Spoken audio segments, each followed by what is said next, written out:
पर्दे में रहने दो, पर्दा ना उठाओ, पर्दा जो उठ गया तो भी खुल जाएगा। पर्दे में रहने दो, पर्दा ना उठाओ, पर्दे में रहने दो, पर्दा ना उठाओ, पर्दा जो उठ गया तो भी खुल जाएगा।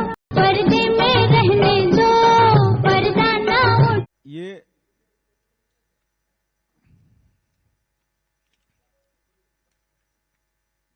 अब ये प्रारंभिक की जो जाति गणना पर माननीय उच्च न्यायालय का प्रक्षेत्र उस पर गंभीरता पूर्वक वो विचार करेगी, वह अलग विषय है। लेकिन हम कुछ एक महत्वपूर्ण बिंदु की ओर आपका ध्यान आकर्षित करना चाहते हैं। केंद्र की जो मोदी सरकार है वह केवल जाति गणना का विरोधी नहीं है, बल्कि वह जनगणना विरोधी है। पिछले 150 वर्षों के इतिहास का जब आप अवलोकन करेंगे तो हिंदुस्तान में पहली बार हो रहा है कि देश के अंदर में 10 वर्षीय जनगणना नहीं हो रहा है। देश में आखिरी जनगणना 2011 में हुआ, जिसकी आपको जानकारी है। 2021 में तय था, लेकिन मोदी सरकार ने कोविड का बहाना बना करके आज तक जनगणना नहीं किया है। तो हम तो केवल यह जानना चाहते हैं कि 2020 में दुनिया के 80 से अधिक देशों ने अपने अपने देश में जनगणना पूर्ण कर लिया, और आदरणीय नरेंद्र मोदी जी पाकिस्तान जैसा गरीब और पिछड़ा देश, इसने पिछले वर्ष अपना जनगणना करवा लिया। और जिनको आप आशीर्वाद देने के लिए गए थे, अमेरिका, जो जेल में डंप हो गए ट्रंप साहब, तो अमेरिका ने भी 2021 में जनगणना पूरा कर लिया। भारत सरकार द्वारा 2021 में जनगणना नहीं कराए जाने से संवैधानिक संकट पैदा हो गया है। एक महत्वपूर्ण संकट है कि परिसीमन का क्या होगा। परिसीमन 2026 में प्रस्तावित है। ऐसी स्थिति में देश के अंदर में जो परिसीमन होना है वह भी काम बाधित कर रहे हैं। और हम जानना चाहते हैं भारतीय जनता पार्टी से, अब देखिए इसका चरित्र क्या है, जरा समझना बहुत जरूरी है। आजकल बड़ी बेचारे विधवा विलाप कर रहे हैं राजनीति में। सरकार ने अपना पक्ष ठीक से नहीं रखा, सरकार की नीयत सही नहीं थी, सरकार की इच्छा शक्ति नहीं थी। हम भारतीय जनता, हम आपको नजारा दिखाना चाहते हैं। ये भारतीय जनता पार्टी का कैसा चरित्र है कि एक तरफ सर्वदलीय बैठक होती है, उसमें कहते हैं कि हम इसके पक्षधर हैं। बहुत दबाव में माननीय नीतीश कुमार जी, राज्य के मुख्यमंत्री जी के बहुत दबाव में दिल्ली तक के गए, और दिल्ली में जाकर सर्वदलीय प्रतिनिधिमंडल में गए, विधानमंडल में भी सहमति, दबाव में, केवल मैं उसका खुलासा कर रहा हूं, दबाव में राज्य मंत्री परिषद की स्वीकृति मिल गई। आदरणीय प्रधानमंत्री जी से मिलने गए, उस डेलीगेशन में भी गए। लेकिन याचिकाकर्ता कौन है? कौन है यह याचिकाकर्ता? इसका भारतीय जनता पार्टी से क्या सरोकार है, हम इसका आज खुलासा करेंगे।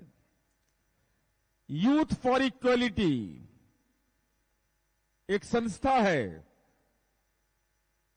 और यूथ फॉर इक्वलिटी के 6 पिटिशनर हैं इसमें। अब इनका जन्म किस लिए हुआ है जरा देख लीजिए। 2006 में ओबीसी आरक्षण के खिलाफ इनका जन्म हुआ था।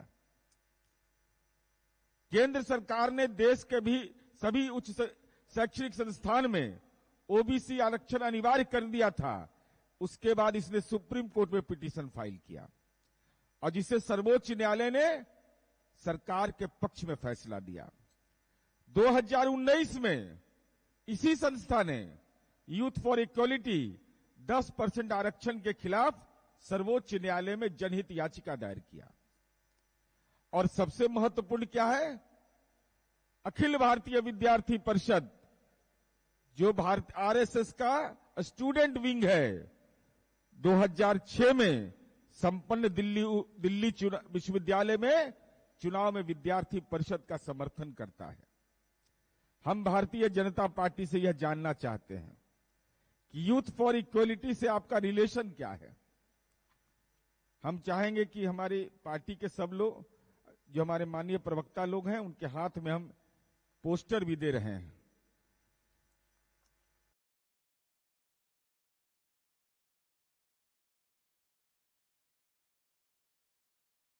राहुल जी को दो, तो ले लो राहुल जी से। हाँ डॉक्टर साहब को दो, दीजिए। अब देखिए ये पोस्टर है, इसमें बहुत सारी चीजें स्पष्ट हो जाएगी। अब हम यह जानना चाहते हैं कि आपका रिश्ता क्या है इससे भाई, कैसे भारतीय जनता पार्टी को समर्थन मिला। यह है ABVP to get youth equality back.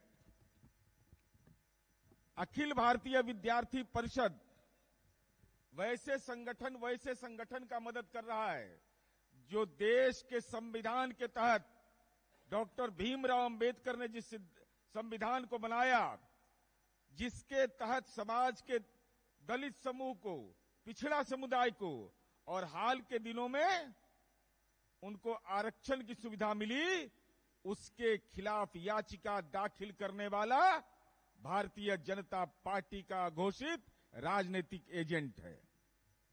ये कौन सा चेहरा है भाजपा का? भाजपा को यह स्पष्ट करना चाहिए। अब चलिए, अब आगे चलिए। इनका एक है संजीव कुमार रागी। संजीव कुमार रागी जी हैं, ये दिल्ली विश्वविद्यालय के पॉलिटिकल साइंस के एचओडी हैं। एचओडी हैं और फोटो आपने देखा होगा संगीत रागी जी का, देख लीजिए बेचारे सब भाजपा के नेता के साथ कैसे खड़े हैं। ये जरा देख लीजिए इनका फोटो। आरएसएस के ये इन्होंने किताब अपनी लिखी, RSS and Gandhi the idea of India, और उसमें बाबा साहेब अंबेडकर और उनकी सामाजिक लड़ाई की आलोचना किया है। इससे यह पता चलता है कि संगीत कुमार रागी आरक्षण विरोधी मानसिकता के पर्याय हैं। आखिर कोई व्यक्ति यह कैसे कहेगा कि RSS and Gandhi the idea of India में बाबा भीमराव अंबेडकर और वो जो सामाजिक लड़ाई थी उसी की आलोचना कर दिया, और वो भी इसमें पिटिशनर है, वो भी पिटिशनर हैं। अब चलिए, अब एक है प्रोफेसर मक्खन लाल जी, जरा उनका जरा वीडियो सुनाइए, जरा देखिए कौन कौन लोग हैं और कैसे पर्दे के पीछे खेल खेलता है। प्रोफेसर मक्खन लाल जी, जिनके पास होगा दिखाइए। ये तो सुमित रागी जी, ये तो वो रागी, हाँ हाँ, जरा उनको दिखाइए, जरा दिखा रहे हैं राहुल जी, जरा उसको ले लीजिए, उसका स्क्रीनशॉट आप लोग।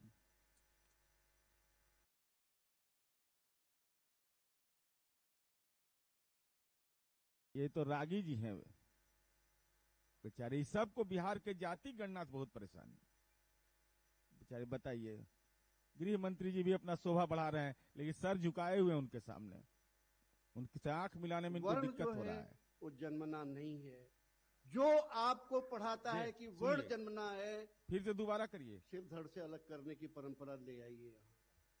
हाँ,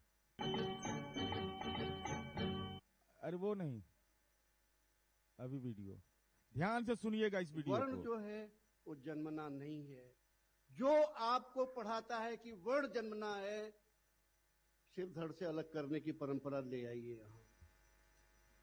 वर्ण जो है वो जन्मना नहीं है, जो आपको पढ़ाता है कि वर्ण जन्मना है, सिर धड़ से अलग करने की परंपरा ले आइए। वर्ण जो है वो जन्मना नहीं है, जो आपको पढ़ाता है कि वर्ण जन्मना है, सिर धड़ से अलग करने की परंपरा ले आइए। समझे पूरी बात, कि जो वर्ण की बात करे उसको अलग कर दो, सिर धड़ से अलग कर दो। अब समझिए इस सामाजिक व्यवस्था पर कितना बड़ा, और वो भी पिटिशनर है इस माननीय उच्च न्यायालय में याचिका के। इनका जन्म टिप्पण देखिए। ये भारतीय जनता पार्टी की सरकार के दौरान एनसीईआरटी के बुक्स का इन्होंने संपादन किया है और यह कहते हैं कि वर्ण व्यवस्था जन्म के आधार पर उसे सर धड़े से अलग कर दिए। बात आई आपराधिकृत करने की बात कहते हैं, जो अलीगढ़ मुस्लिम यूनिवर्सिटी में इतिहास विभाग में कार्यरत हैं। और ये जान लीजिए, Delhi institute of heritage research and management के साथ अभद्र व्यवहार करने के आरोप में इनको पद से हटा दिया गया था। लेकिन 56 इंच का सीना जब देश का प्रधानमंत्री बने तो नवंबर 2014 में इनको पुनः बहाल कर दिया गया। इस बात के लिए बहाल किया गया कि सर को धड़ से अलग कर दो। भाई, देश के अंदर कौन सा वातावरण बन रहा है? यह कोई प्राध्यापक कैसे अपनी सीमा को लांघ कर करके जो देश के संविधान के विहित दायित्व हैं उसके तहत अधिकार क्षेत्र का अतिक्रमण कर करके अपनी बात कह रहे हैं। और ये भारतीय जनता पार्टी से हम यह जानना चाहते हैं, आप तो कह रहे हैं कि बात को ठीक से रखे नहीं। अरे याचिका तो अपरोक्ष रूप से आपने दाखिल करवाया, चूंकि आपके मन के अंदर यह मंशा थी कि माननीय नीतीश कुमार जी ने देश में कहा कि सामाजिक आर्थिक गणना होगी, समाज के तमाम लोगों को जो उनके जीवन के माली हालात हैं उसकी अद्यतन जानकारी लेना है। तो आपने कह दिया कि भाई मजबूती से नहीं रखा गया है, तो आपका कलम का स्याही सूख गया है। ये वकील का फौज का नहीं रखे रहते भाजपा में, क्यों नहीं इंटरवेनर बने आप हाई कोर्ट में? अगर आपको यह लगता है कि नहीं जाति गणना आवश्यक है, आपने अगर सर्वदलीय बैठक में मन से शामिल हुए, अगर आप आदरणीय प्रधानमंत्री जी के सर्वदलीय प्रतिनिधिमंडल में गए, उसके बाद यह कहा गया कि राज्य सरकार करा सकती है।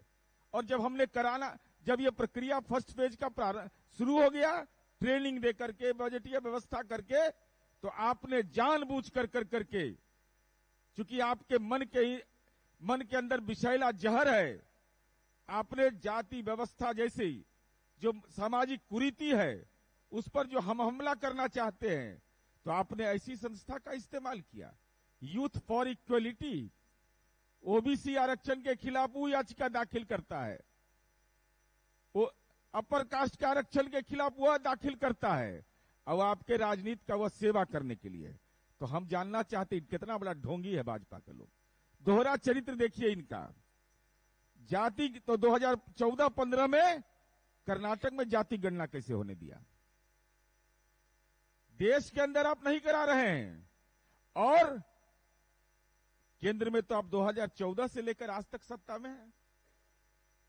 हम भारतीय जनता पार्टी से जानना चाहते हैं कि अगर भाजपा जातीय गणना के पक्ष में है, जाति गणना के पक्ष में है, तो किसी भी भाजपा शासित प्रदेश में अब तक जाति गणना क्यों नहीं करवाया गया, या किसी भी भाजपा शासित प्रदेश में जाति गणना के लिए प्रयास भी नहीं किया, एक कदम आगे तक नहीं बढ़ाया। देश में राज कर रहे, कह रहे हैं कि हम देश में राज कर रहे हैं, विश्व के सबसे बड़े शक्तिशाली प्रधानमंत्री हैं, और जाति गणना कराने में लज्जा लगता है।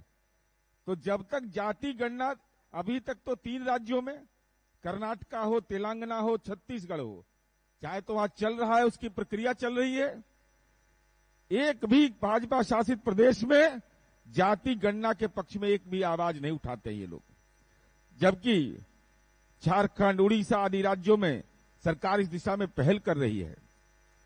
और अगर आप जाति गणना के पक्ष में हैं, तो कर्नाटक के अंदर में तो जाति गणना पूरा हो गया, अब तक उसकी रिपोर्ट अब तक क्यों नहीं जारी किया? और जो आप सर्वविदित है कि 2011 में जो सोशियो इकोनॉमिक कास्ट सेंसस हुआ, उसकी रिपोर्ट आज तक जारी नहीं हुआ। और हम भारतीय जनता पार्टी को आईना दिखाना चाहते हैं। ये बेचारे तो जात उत से बहुत ऊपर है, बहुत ऊपर। ये तो पेड़ के नीचे बेचारा तपस्वी लोग है, कभी नहीं बोलता है ये सब तो जात नहीं हिंदू धर्म के ठेकेदार हैं। अरे किसकी ठेकेदारी कर रहे हो? ये भारतीय जनता पार्टी के संगठन की सूची है, इसमें जाति लिखा हुआ है। जाति क्यों लिखा जाति? अगर दूसरे मामले में तुम कहते हो कि निजता का अधिकार खत्म हो रहा है,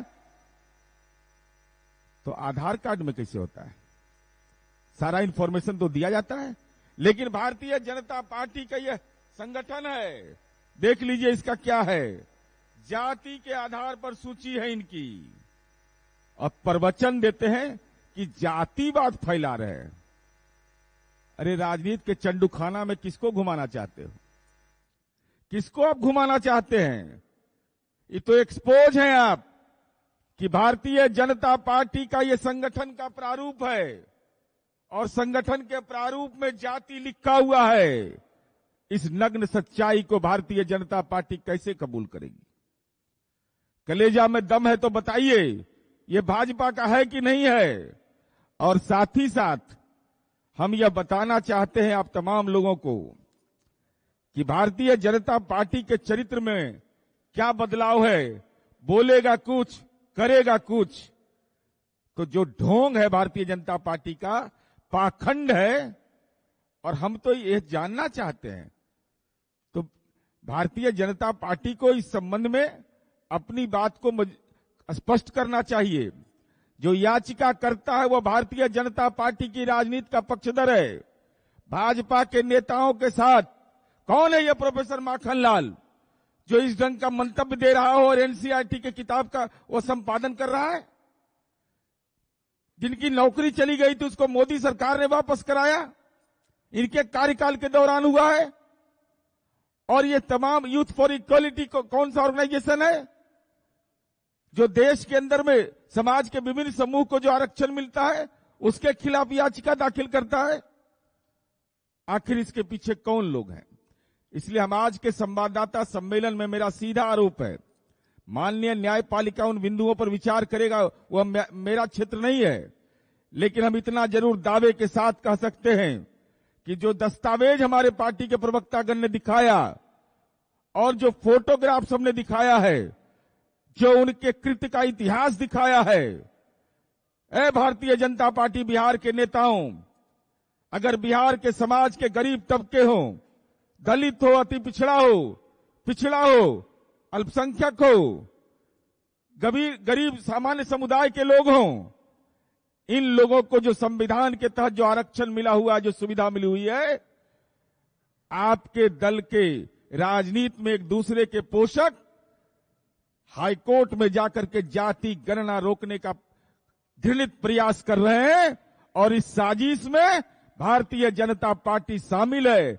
हमारी पार्टी के राष्ट्रीय अध्यक्ष जी ने परसों कहा था कि पर्दे के पीछे लोग हैं, तो हम लोग का दायित्व है पर्दा को हटा देना। पार्टी के प्रवक्ता ने आज पर्दा हटा करके राजनीति में इस बात को दिखा दिया कि भारतीय जनता पार्टी जाति गणना पर दोहरे चरित्र के लिए और बिहार के गांव के खेत खलियान में जाकर ये दस्तावेज दिखाएंगे और कहेंगे यही भारतीय जनता पार्टी है जो संविधान के द्वारा दिए गए आरक्षण के खिलाफ आचरण करती है। इसीलिए माननीय नीतीश कुमार जी हमेशा इस बात को कहते हैं, ये वैसे लोग हैं जिनको देश की आजादी की लड़ाई मैंने अब हम लोग को समझ में आ रहा है, अरे तो संविधानों को नहीं मानने वाला है, तो संविधान के विहित दायित्व को के खिलाफ भी आचरण करता है। यही हम लोग को अपनी बात कहनी थी।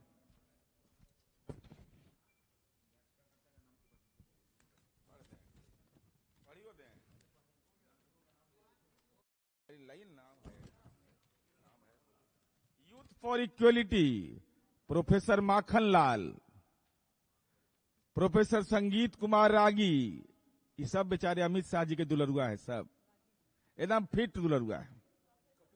प्रोफेसर कपिल कुमार, डॉक्टर भूरे लाल, मिसेज अहना कुमारी, एक और है एक सोच एक प्रयास। ये देख, ये सब है जानबूझ के किया है ये लोग, एकदम प्लान्ड वे में। यह कहा है अब राजनीति में अति पिछड़ा दलित और गरीब सवर्णों को जो हक मिला था उससे इनको पेट में बहुत दर्द है। तो अपने तो हिम्मत नहीं हो रहा है, तो दाएं बाएं का खेल खेल रहे हैं। अरे बिहार है, दाएं बाएं का खेल खेलिएगा तो जनता दल के पास तीर है, और वो तीर मेरा एकदम अचूक निशाना पर बैठता है। इसलिए भारतीय जनता पार्टी अब बतावे कि इनसे क्या संबंध है भारतीय जनता पार्टी का। और मेरा आरोप है कि भारतीय जनता पार्टी के नेताओं के सह पर यह याचिका दाखिल की गई है, और उसके पीछे मंशा यह है कि संविधान के तहत दिए गए प्रावधान